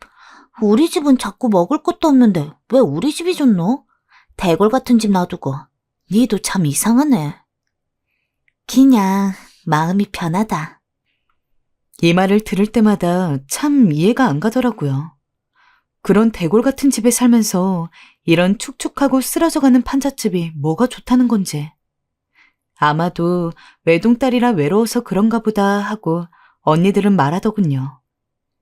지숙이는 참 세심한 성격이어서 제가 학교에 못 가는 상황을 신경 써주었고 제 앞에서는 고등학교 이야기를 단 한 번도 꺼내지 않았어요. 가끔 제가 궁금해서 물어보면 늘상 이렇게 답해 주었습니다. 다를 거 없다. 중학교랑 똑같지 뭐. 그보다 우리 이제 뭐하고 노나? 하면서 화제를 얼른 바꿔주는 게 느껴졌어요. 이렇게 지숙이랑 시간을 보내며 재밌게 놀다가 저에게 아주 큰 아픔이 닥치게 되었습니다. 태어나면서 그 당시까지 조금의 정도 느껴본 적이 없고 맨날 옆에 누워서 죽을 먹으며 목숨을 연명하던 아버지가 어느 날 숨을 거두게 된 것이었어요. 저는 그때 처음으로 죽음을 눈앞에서 보았습니다. 매번 아프고 이러다 죽겠다 소리를 달고 사는 아버지였고 말 한 번 제대로 나눠보지 못했습니다. 이 집을 벗어나기 위해서 뭐든 해야 했으니까요. 하지만 그런 아버지라도 늘 곁에 어른이 있다는 것이 안심이 되었고 우리 남매는 엄마도 없이 아픈 아버지의 그늘이라도 빌려 어찌어찌 살아왔나 봅니다. 아침에 일어나 보니 움직이지 않는 아버지를 제가 먼저 발견했고 그 말을 언니 오빠들에게 전하면서 토할 것 같은 감정이 밀려와 그만 마당으로 뛰쳐나가 몇 번이나 구역질을 했습니다. 마침 그날 오후 간식을 들고 찾아왔던 지숙은 모든 상황을 알게 되었어요. 이러지도 저러지도 못하고 이웃집 어른들이 바쁘게 오가고 있는 걸 보며 우리는 장례 생각도 하지 못하고 있었어요.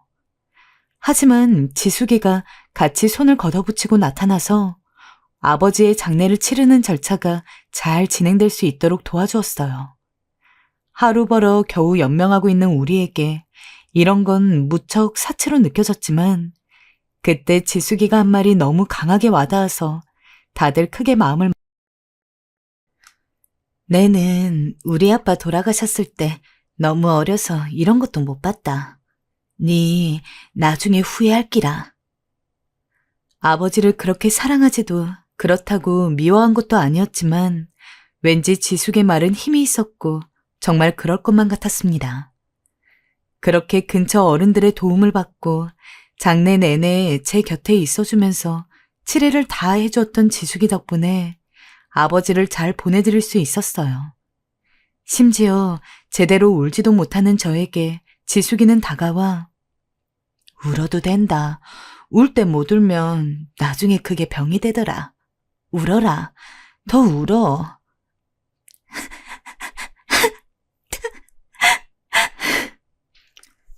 지숙이 덕분에 그렇게 엉엉 울며 속을 달랬고 겨우 마음을 추스렀고 아버지를 조금이나마 그리워할 수 있었습니다. 그리고 얼마 후에 다시 저의 일터로 돌아가게 되었어요. 시간이 얼마 지나고 잠깐 시간이 날 때마다 지숙이와 동네 물길을 따라서 걷곤 했는데요. 나름 저와 깊은 이야기들을 주고받게 된 지숙이가 저에게 생각지도 못했던 말을 꺼내놓았습니다. 당시 얼마나 충격이 컸던지 제대로 눈을 마주볼 수가 없어서 연신 지숙이 뒤에 있던 소나무만 쳐다보았던 게 아직도 생각이 납니다. 윤미야, 내는 네가 부럽다. 그래도 친아빠랑 계속 살아왔고 언니 오빠들도 있지 않나. 얼핏 저희 아버지 장례 때 느끼기로 지숙이 지금 함께 사는 아버지가 새아버지라는 것은 눈치를 챘었어요. 그거야 그럴 수 있다고 생각했는데요. 뒤이은 이야기를 듣고 너무나 감당이 안 되어 뭐라고 말하면 좋을지 몰랐습니다. 지금 우리 아빠, 아니 그 남자, 아빠도 아니다. 내는 그 아저씨가 너무 무섭다. 니람은 어떻게 할 것 같노? 무섭다고? 그게 무슨 말이노? 그게... 지숙이는 말을 잇지 못했어요. 제가 느꼈던 지숙의 새아버지는 무척 온화한 분이었고 제가 놀러 갔을 때마다 방을 들여다보며 인사까지 해주던 분이었어요. 뭐가 무섭다는 건지 이해가 잘 가지 않았는데 한참이나 말을 고르다 꺼낸 지숙의 말은 너무나 충격이었어요. 같이 산 지 몇 년 되지도 않았는데 내를 정신적으로, 육체적으로 괴롭힌다. 뭐?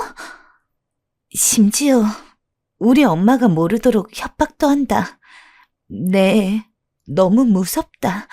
윤미야, 나 어쩌면 좋노? 새 아저씨는 그것도 지숙의 엄마가 알지 못하도록 협박을 해대는 바람에 어디에도 말을 못하다가 겨우 저에게 말을 해보는 거라고 하는데 무척 혼란스러웠습니다.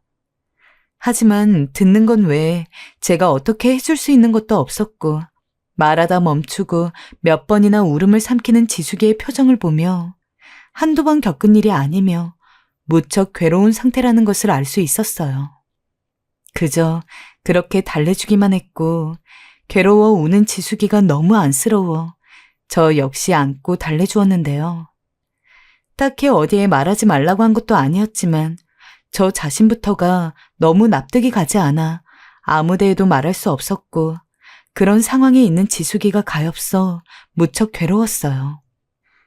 그 후엔 저 역시 지숙이에게 굳이 화제를 꺼내지 않았고 먼저 지숙이가 말하기까지는 언급하지 않았습니다. 모르겠어요. 너무 무거운 얘기이기도 하고 어떻게 해결해줘야 할지 몰랐기에 그랬던 것 같아요. 지수가 힘들면 꼭 우리 집으로 와라. 도망 와. 알겠다, 윤미야. 다만 지숙이에게 이렇게 말해주었고 이후에도 변함없이 지숙이는 우리 집에 놀러 왔어요. 마음을 저에게 털어내서 그런지 한결 가벼워 보였습니다. 당시 지숙이는 다른 공부를 준비하겠다고 슬슬 진로 이야기를 시작했고 저도 공장을 떠나 다른 곳으로 갈 생각이라 새로운 시작을 꿈꾸고 있었어요. 그러자 자주 들리던 지숙이도 조금씩 뜸하게 왔고 저도 도시로 나가려고 많은 것을 알아보며 서로 조금 바빠졌는데요. 얼마간 연락을 못하고 저는 저대로 오빠들을 따라다니며 일을 찾아다니던 중 왠지 모르게 동네에 뭔가 소문이 도는 듯 했어요. 이상하게 요 근래 말 많은 아줌마들이 자꾸 무리지어 말을 하는데 분위기가 썩 좋지 않더라고요. 수근거리는 아주머니들 목소리에 무슨 일인가 가까이 가봤는데 가까이서 들려온 소리를 선명하게 듣고 저는 완전히 주저앉아 버렸어요. 그리고 다시 겨우 일어나 아주머니들을 붙잡고 흔들며 다시 되물었습니다. 하지 마. 무슨 말이에요? 지숙이가 어떻게 됐다고요? 거짓말하지 마세요. 거짓말하지 마시라고요. 아이, 진짜라니까 왜 그래? 아이, 지숙이 죽었다고. 그 집 일하는 아줌마한테 들은 것이나 아니지나. 얼마 얼굴을 못 본 것뿐인데 지숙이 그 사이에 어디에 간 것도 아니고 죽었다니. 도저히 제 눈으로 확인하기 전엔 믿을 수가 없어 그 길로 달려갔어요. 그런데 문은 굳게 닫혀 있었고 워낙 안쪽이 깊어서 잘 보이지는 않지만 묘하게 사람 기척도 없어 어둡게 연락할 수 있는 방법도 없었고 매번 제가 지숙에게 가거나 지숙이 우리에게 오는 식으로 만나왔는데 하다못해 그 성대한 집에서 장례라도 치렀다면 찾아갔을 것입니다. 하지만 뭔가 좋지 않은 연유로 끝나게 된 것인지 지숙이네 가족이 이사를 갔다는 소문이 재빠르게 들리더군요. 믿을 수가 없었습니다. 저는 대문에 대고 지숙이를 하염없이 불렀어요. 그때 누군가 집 밖으로 나오더라. 지숙아, 나와 봐라, 지숙아. 누구니? 저 여기 살던 아이가 있는데 지숙이라고 지숙이를 찾고 있어요. 아, 예전 살던 사람들 말하는가 보구나. 그 집은 이사 갔어. 이젠 내가 사는데. 혹시 뭐 어디로 갔는지 그런 거라도 말해줬어요? 그건 모르지. 아휴, 자꾸 우니까 안쓰럽네. 여기 휴지로 눈물 다 어쩌면. 저는 감당할 수 없는 슬픔에 빠져버렸어요. 어쩌면 저에게 이런 슬픈 일들이 연이어서 일어나는 건지. 아버지를 보내고 힘들어했던 저를 지숙이 위로해 주었고 그런 지숙 역시 이유도 모른 채 이렇게 갑자기 떠나보내게 되다니요. 20살 남짓 되던 저에게 실로 견디기 힘든 이별을 2번이나 겪게 된 것이었어요. 부모님과의 이별, 사춘기를 지탱해 주었던 친구의 죽음을 연달아 겪으면서 너무 큰 상처를 입게 되었고 그 안에서 밖으로 나와 무뎌지기 위해 얼마나 피맺힌 노력을 했는지 모르겠습니다. 어쩌면 아버지가 돌아가셨을 때보다 지숙이의 죽음으로 더 심한 열병을 겪고 밥도 먹지 못하고 계속 슬픔에 휩싸여 며칠을 앓아누웠고 언니들은 심각하게 제 걱정을 했습니다. 이러다가 윤미도 가는 거 아니냐는 작은 언니의 말에 큰 언니가 등짝을 때리며 재수없는 소리 하지 말라던 뒷소리가 아직도 기억이 납니다. 그만큼 저는 끙끙 앓았고 삶의 모든 것이 허망하게 느껴져서 일어날 수가 없었어요. 이러고 있다간 정말 제가 죽을 것 같았는지 큰오빠가 어느 날 제게 와 윤미야, 짐 싸서 나가자. 오빠랑 서울 가자. 너 이러다가 정말 큰일 나겠다. 오빠가 직장 봐둔 곳이 있어. 거기서 일하자. 싫어. 아무 데도 가기 싫어. 지숙이 기다릴 거야. 지숙이는 안 온다니까. 죽었다고 하지 않냐. 누가 죽어? 지숙이 안 죽었어. 이놈의 자식이. 너 정말 오빠 속을 이리 썩여야 마음이 편하냐? 저는 지숙이를 잃은 상실감에 제정신이 아니었습니다. 가족들은 저를 데리고 어떻게든 나가려 했지만 저는 요지부동으로 지숙이를 기다리겠다고 난리였습니다. 저는 지숙이의 죽음을 받아들이지 못했어요. 그러던 어느 날이었어요. 어느 날 잠깐 찬바람을 쐴 겸 밤길을 터덜터덜 걷고 있다가 낯익은 얼굴 잠시만요, 거기. 혹시 지숙이네 집에서 일하시던 분 아니세요? 그런데 이상하게도 아줌마의 반응이 좀 뭐랄까? 저를 어쩐지 꺼려하는 것 같았어요. 그래. 오랜만이구나. 이름이 윤미였던가? 잘 지냈니? 아줌마, 지숙이 어떻게 된 거예요? 지숙이네 가족이 이사 갔다고 하는데 지숙이 정말 죽은 거예요? 아휴, 나는 모른다, 윤미야. 알아도 모르는 거야. 다만 내가 하고 싶은 말은 지숙이를 얼른 잊어라. 그게 너한테 이로울 거다. 그게 도대체 무슨 말씀이세요? 지숙이는 죽었어. 아마 그때 처음이었던 것 같아요. 지숙이를 아는 누군가에게서 지숙이의 죽음을 확인받았던 건. 그러자 정말로 맥이 탁 놓이면서 이제는 지숙이가 정말 없구나 같다는 생각이 들었습니다. 그 전까진 조금의 희망이라도 품고 있었지만 이젠 그럴 수도 없다는 걸 깨달았죠. 하지만 그 순간에도 번뜩 생각나는 사람이 한 명 있었어요. 바로 지숙이 새아버지였어요. 혹시 지숙이 새아버지가 지숙이를 해친 겁니까? 저도 모르게 불쑥 튀어나온 말이었어요. 아줌마는 그 말에 불에 대인 듯 놀라시더군요. 그러더니 강하게 고개를 내저으셨어요. 아니다. 새아버지 때문이 아니야. 그럼 왜... 이유라도 알려주세요. 어떻게 갔는진 알아야 보내주든 말든 할 거 아니에요. 스스로 목숨을 끊었어. 그 말에 전 다시 무너져 버렸습니다. 지숙이가 스스로 목숨을 끊었다는 건 상상치도 못한 얘기였어요. 그 밝고 강한 아이가 왜 그런 일을... 제가 한참을 멍해져 있던 사이에 아줌마는 잠시 고향에 들른 거라며 이제 가봐야 한다고 발걸음을 옮기셨습니다. 집까지 어떻게 걸어왔는지 모르겠습니다. 집에 와서 아무리 생각해도 이해할 수 없어 계속 아줌마의 말을 되뇌었어요. 윤미야, 무슨 일 있었어? 안색이 왜 이리 안 좋은 거야? 그러게 말이다. 윤미야, 말해봐 우리한테. 가족들은 저를 너무도 걱정했고 제 몸까지 흔들며 무슨 일이냐 물었지만 전 차마 그 말을 입 밖으로 꺼내지 못했어요. 왜인지 모르겠지만 지숙이가 죽은 건 모두 저 때문인 것 같았어요.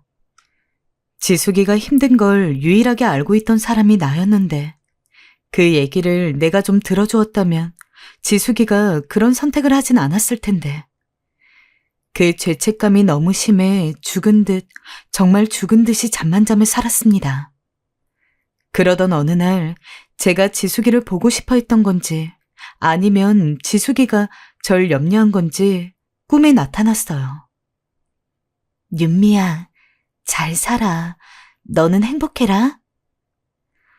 어딘지 모르겠지만 지숙이는 하얀 눈밭 위에 서서 저에게 손을 흔들고 있었고 따뜻한 목소리로 안부를 전하고 있었어요. 지숙아, 가지 말아라. 나 두고 가지 마라. 매정하게 가지 마. 윤미야, 꼭 행복해야 한다. 지숙이는 냉정하게도 그리 안부를 전하고 멀어져 버렸어요. 꿈에서 깬 순간 눈물이 폭포수처럼 흘렀고 바닥을 치고 오열을 하고 말았습니다. 제 울음소리에 가족 모두가 놀라 달려왔고 저는 오빠에게 말했어요. 여기서 데리고 나가달라고요. 그래, 그러자 막내야. 오빠는 그간 걱정이 많았는지 눈물로 저를 껴안으며 알았다고 했고 그 다음날 바로 서울의 자그마한 직장을 받은 오빠를 따라서 처음으로 낯선 곳에 발을 붙이게 되었습니다. 말 그대로 서울살이가 시작된 것이었어요. 서울살이를 하며 좋았던 건 고향을 잊을 수 있다는 것이었죠. 말단 격리일부터 다 배워가면서 정말 악착같이 일을 배웠고 돈 쓰는 게 무서웠던 저는 저금을 하면서 20대 역시 여유 없이 살아갔어요. 당시 은행 금리가 상당히 높았던 터라 그저 돈을 은행에 넣기만 했던 저는 찬찬히 늘어가는 재산을 드디어 눈으로 보게 되었어요. 신기하기도 하고 좋기도 했습니다. 작은 집을 샀다가 세를 주며 늘려갔고 그렇게 어느덧 저 혼자만의 생활에도 여유가 생기게 되었죠. 가끔씩 지숙이가 생각나긴 했지만 그때마다 가슴이 너무 쓰려와 고개를 젓곤 했어요. 그리 살아가던 도중 소개도 들어왔어요. 저희 회사 과장님이 주선해 주신 자리였어요. 윤미 씨, 소개 한번 받아보지 않을래? 소개요? 나 아는 대학 후배인데 사람이 착실하고 괜찮아. 한번 만나봐. 소개팅 자리에 나간 그 사람은 아주 말씨도 단정하고 우직해 보이는 사람이었어요. 행동 하나하나에도 배려가 묻어나 있었는데 그런 점도 마음에 들었죠. 윤미 씨, 그러면 우리 정식으로 사귀어보지 않을래요? 당시 그 사람이 수줍어하며 제게 건넨 고백 덕에 저는 첫 연애를 시작하게 되었어요. 같이 놀이공원도 가고 맛있는 것도 먹고 그 당시엔 지금처럼 볼 것이나 놀 것은 딱히 많지 않았지만 회사 끝나고 잠깐 얼굴 보는 게 그게 그리도 설레고 좋았어요. 그렇게 그 사람을 만나면서 제 안의 어둠이 조금씩 거쳐가는 듯 했어요. 지숙이에 대한 죄책감, 그리움, 이 모든 것들이 이제는 절 좀 놓아주나 했죠. 그러면서도 지숙이 생각은 계속 났어요. 만약 둘 중 누군가가 연애를 하게 된다면 상대방에게 꼭 소개시켜주기로 약속을 했었거든요. 어린 계집아이 둘이서 킬킬거리며 한 약속이었지만 그 약속을 지키지 못하게 된 것이 또 가슴이 아파 어느 날은 갑자기 눈물이 뚝뚝 나곤 했죠.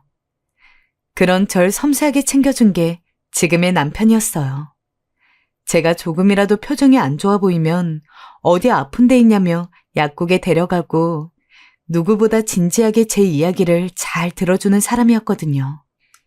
그러다 보니 저도 모르게 남편에겐 지숙이 이야기까지 하게 되었어요. 서울에 와 누군가에게 지숙이 얘기를 털어놓은 건 남편이 처음이었습니다. 얼마나 힘들었을지 나는 상상도 안 되네요. 윤미 씨, 그간 고생 많았어요. 근데 윤미 씨가 이리 슬퍼하는 건 지숙 씨도 그걸 좋아하진 않을 거예요. 그러니 조금만 슬퍼하고 이제 지숙 씨를 그날 남편의 위로는 따뜻했어요. 그리고 지숙이 얘기를 털어놓으면서 더 관계가 깊어진 남편과는 어느덧 결혼을 약속하는 사이가 되었죠. 윤미 씨, 나랑 결혼해 줄래요? 신기하게도 남편은 제가 고향에 있을 때 내려와 프로포즈를 했습니다. 나중에 왜 그러냐 물으니 제게 가장 소중한 곳인 것 같아 그리 했다고 하더라고요. 그 배려에 참 많이 눈물이 났죠. 그렇게 저는 20대 후반에 소개를 받아 결혼까지 하게 되었어요. 내심 마음 안에 많은 결핍이 있었지만 그래도 무던한 성격의 남편을 만나서 그럭저럭 가정을 꾸려나갔죠. 이쯤에 서울로 언니들과 오빠들도 다 올라와서 조금씩 정착을 하게 되었고 저도 그 사이 아이를 낳아 엄마 역할을 잘해주고 싶어 열심히 살았던 것 같아요. 지숙이 잃고 네가 서울살이 잘할까 걱정했는데 좋은 남편도 만나고 오빠는 이제 아무 걱정이 없다. 절 서울로 데려온 오빠는 종종 저런 말을 하곤 했어요. 아마 지숙이를 잃었을 땐 그 정도로 당시 제 상태가 심각했던 거였겠죠. 결혼을 하고 마음의 안정을 찾긴 했습니다만 막상 하고 나니 현실이 또 굉장히 벽처럼 느껴졌습니다. 회사를 다녔던 남편이 사업을 한다고 하면서 가세가 기울면서 그리 살아. 남편도 자기 딴에는 더 잘 살아보려 한 거니 남편을 탓하진 않았습니다. 하지만 제가 일을 쉴 수가 없었죠. 아이 낳고도 몇 달 안 돼서 바로 일을 나가야 했고 아이는 결혼하지 않은 언니에게 부탁하곤 했으니까요. 매번 부탁을 했지만 그때마다 제게 한 번도 싫은 티 내지 않고 이뻐라해줬던 언니에게 지금도 참 고맙습니다. 배운 게 격리일이라 그쪽으로만 계속 일을 해나갔는데 작은 회사에서만 일을 했기 때문에 받는 월급이 한계가 있었어요. 그래서 좀 더 좋은 조건의 회사를 가기 위해 더 열심히 일을 해야 했죠. 그렇게 제 인생은 늘상 그야말로 일 자체였습니다. 어린 날부터 공장에 들어가고 또 격리일을 배워 회사를 다니고 제 자식은 공부를 시키고 싶어 대학을 보내기 위해 일을 하고 일이 전부였지만 그래도 행복했어요. 가족이 있었으니까요. 무뚝뚝하지만 섬세한 남편과 속 썩이지 않은 아들 녀석이 있었으니 그래도 크게 부딪히지 않고 크게 힘들이지 않고 산 것 같습니다. 애들 자라는 건 참 순식간이었어요.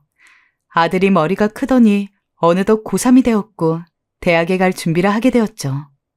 저는 못 갔지만 아들만큼은 꼭 보내고 싶어 제가 할 수 있는 최대한 아들을 도와주며 아들의 합격을 기도했던 것 같아요.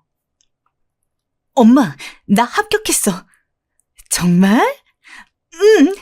우리 여행 가자. 엄마 가보고 싶었던 제주도. 거기 가자. 아들이 합격 통지를 받은 날, 그날은 유독 더 기뻐 눈물이 많이 났는데요. 아들이 제주도를 꺼내더라고요.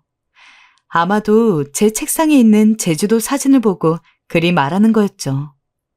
사실상 제주도는 제가 가고 싶은 곳이 아니고 지숙이가 가고 싶은 곳이었지만 그래도 저 역시 왜인지 모르겠지만 늘 가보고 싶었어요. 어쨌든 저희는 아들 대학 합격 기념으로 가족여행을 가게 되었죠. 어릴 때부터 이때까지 비행기라고는 그저 남의 이야기라고만 생각했는데 막상 제주도 땅을 밟으니 너무 좋더군요. 남편과 아들이 짜온 스케줄대로 함께 돌아다니면서 맛있는 것도 먹어보고 이 나이가 되어서 누려보는 여유란 참 신선하게 느껴졌어요. 60대가 되어서야 이런 시간들을 보내는 게 참 안타깝지만 나름 그간 직장 생활을 꾸준히 했고 이제야 은퇴를 하게 되었으니 시원섭섭하기도 했습니다. 나이가 들고 나는 늙었고 이젠 무엇하며 살면 되나 싶어 그런 복잡한 기분을 안고 돌아다니고 있는데 이때 제주도 여행에서 온몸을 뒤흔드는 경험을 하게 되었어요. 아들과 남편이 걱정할 정도로 얼얼한 상황이었고 저도 몇 시간은 어안이 벙벙했는데요. 전날 더부룩하게 먹은 게 좀 불편해서 점심은 회를 먹자고 시장으로 나가봤어요. 그렇게 남편이랑 싱싱한 횟감을 구경하던 중 한 가게에 멈춰서서 살펴보게 되었는데요. 그 지역 아주머니들 사투리가 유난히 귀에 익어서 자꾸 눈길이 가더라고요. 계속 들리는 말에 묘하게 신경이 쓰이던 중 횟감을 고르며 얼마냐고 말을 걸게 되었어요. 아, 그게 말입니까? 이리 와보이소. 수족관에 있는 물고기를 봐주려는 아줌마의 대답이 뭔가 정겹게 느껴지고 고향 생각이 나더군요. 그래서 저도 모르게 같은 어투로 대답을 했습니다. 아줌마 말 들으니까 고향 생각이 나네요. 내랑 비슷한 또래 같구마. 그랬더니 아줌마가 반가웠는지 저를 보고 씩 웃더니 고향이 어디냐고 묻는 것이었어요. 혹시 몰라 저도 동창인가 싶어 반갑게 대답을 했는데 이상하게 아줌마가 큰 눈으로 제 얼굴을 구석구석 살피더군요. 아무 말도 하지 않고 계속 눈만 여기저기 움직이는 것이었습니다. 와 그래요? 혹시 니 윤미가? 제 이름을 정확히 알고 부르길래 저도 순간 놀랬어요.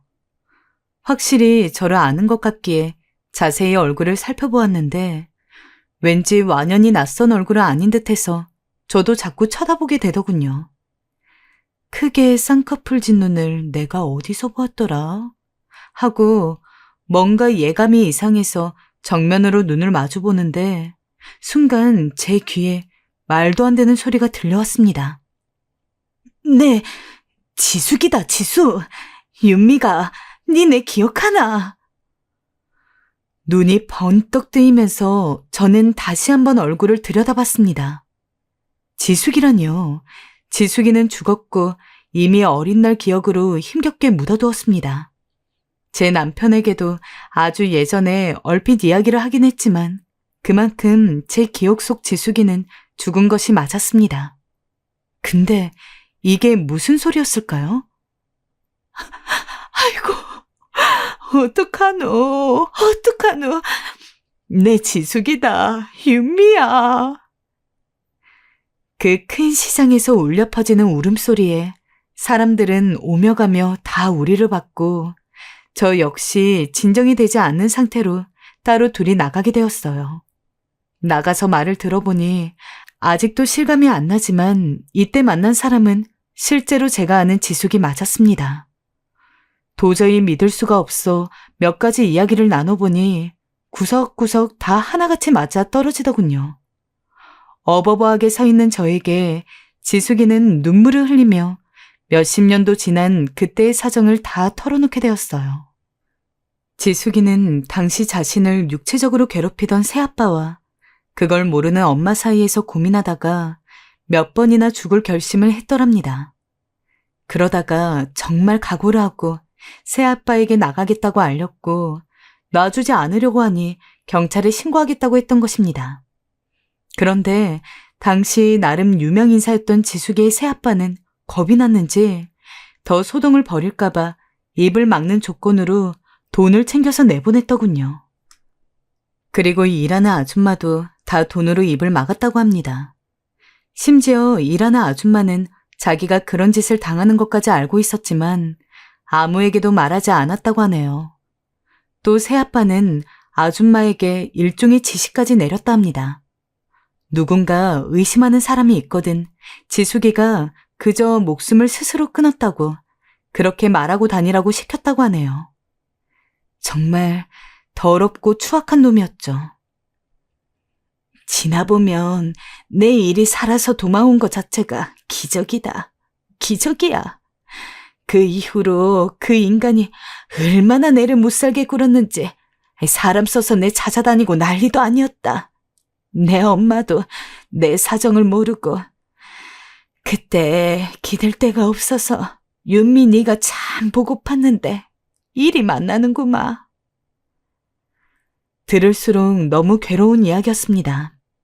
나를 그렇게 보살피고 아껴주었던 친구에게 이런 힘든 생활들이 있었다니 가슴이 너무 아프더군요. 그 뒤로 지숙은 10수년이 지나 저를 만나기 위해 고향에 잠깐 들어와 봤지만 이미 떠난 지 오래되어 버린 우리 남매들 소식을 전혀 들을 수 없다고 해요.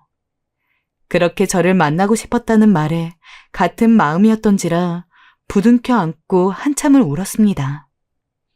어떻게 이렇게 만날 수 있는 것인지 제가 할 수 있는 말은 한마디밖에 없었어요. 살아있어줘서 고맙다는 말이요. 매번 제 가슴 속에 아버지 다음으로 지숙이는 늘 막연하게 꺼내기 힘든 그리움이었기 때문입니다. 언니들도 옛날 얘기하다가 가끔 지숙이 화제가 나오면 서로 조심할 정도로 저에게 상처였는데 이렇게 살아있었다니 솔직히 꿈을 꾸는 것 같았어요. 저에게 너무 애틋한 지숙이를 만나니 제 인생을 살면서 얽히고 설키는 듯 느껴왔던 모든 것들이 조금은 차분하게 안정되어 가는 것을 느끼게 되었죠. 저는 그날 1시간가량 지숙이와 이야기를 나눴고 비행기 시간이 촉박해서 오래 머무르진 못했지만 이제 자주 들리기로 약속을 했어요. 그리고 요즘 저는 가끔 제주도에 내려가 지숙이의 집에 머물면서 제주도 구경을 하곤 합니다. 젊은 사람들이 제주도에서 일주일 살기, 2주일 살기 같은 걸 많이 한다면서요. 지숙이도 역시 자기 집의 한 방을 손님에게 내주는 식으로 해서 돈을 받고 있는데 요즘은 저 때문에 돈도 못 벌고 있어요. 제가 손님이니까요. 하지만 지숙이와 전 너무 행복하기만 합니다. 내는 참 신기하다. 어찌 이리 넓은 제주도에서 윤민을 만났는지. 내도 그렇다.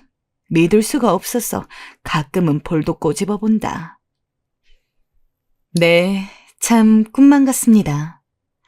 어린 날부터 매번 쫓기듯 조금의 숨도 쉴 틈 없이 살아왔고 이제 은퇴를 한 후에 내심 공허함과 허무함이 들기도 했는데 어떻게 이 상황에서 지숙이를 만나게 된 걸까요? 오래도록 저를 얽어매왔던 아픔은 늘 굳게 닫힌 문이었는데 거기에 나갈 문이 있었고 이렇게 열리는 날도 있다니 아직도 지숙이를 만난 건 신기하게 느껴집니다. 여러분에게도 소중한 인연이 있으시겠죠?